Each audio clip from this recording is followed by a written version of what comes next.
So give me just 5 minutes, guys, and I'll show you the suburbs that are going absolutely nuts right now. We're talking 30, 40, even 60% growth in just the last 3 months. And it's not just one city. This is happening right across Australia. In a moment, I'll throw the full list up on the screen. Suburbs from Sydney, Melbourne, Brisbane, Adelaide, Perth, even some tiny regional towns you've probably never heard of. The numbers are going to shock you. So stick with me, because once you see this list, the big question is going to be, what does it actually mean for the market and for you as an investor or a home buyer or even a renter? Stick with me, because the answer will actually probably surprise you. I'll make sure, guys, hit the like button, hit the subscribe button. This is your daily property update. This is your update every single day from me, where I bring you all the latest happenings around the property market and the economy so that you can be a property insider. Okay, so here's a chart, guys. Now check this out. Turramurra in Sydney's north. The median is 3.2 million. It jumped 41% in 3 months.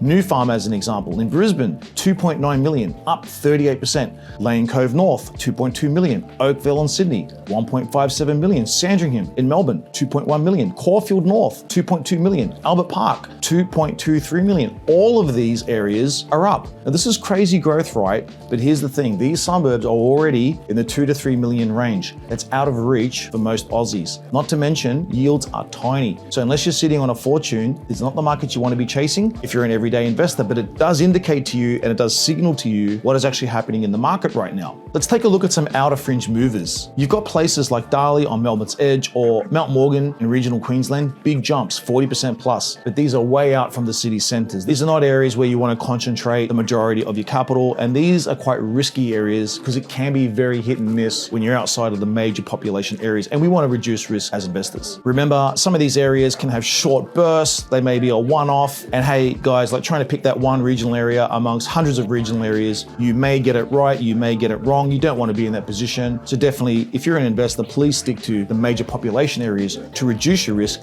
and ultimately get the same result. Now guys, I'm going to drop a lot of value for you here. Here are some charts. Take a look at the pink areas and also the yellow areas. These yellow areas in these charts represent the affordable areas, especially from the 1st of October when the government's 5% deposit scheme kicks in. This is where a lot of the action and a lot of the growth is going to occur. And these are in the major population areas. So you'll see a few charts here from the different capital cities. This is where you want to have your attention as an investor. So what does this mean for you? Here's the insight. If the $1 million suburbs and the far out fringe towns are booming this hard, just imagine what's coming for the affordable suburbs that are closer to the action. I'm talking about the areas near city centers, near jobs, near transport, where families actually want to live. These suburbs will always have demand. It's not so much hit and miss. They'll always have cash flow, and they're still within reach of investors and first home buyers. Let's take a look at the big picture. Now this boom isn't limited to fancy postcodes or the tiny regional towns. It's sweeping every corner of the market. And when you see growth at the top end and on the fridges, that's the early warning sign that demand is going to come crashing into the affordable city connected suburbs next. So guys, don't get distracted by the $1 million suburbs or out of the way towns in the headlines. The smart move is to look at the affordable, high demand areas near jobs and infrastructure.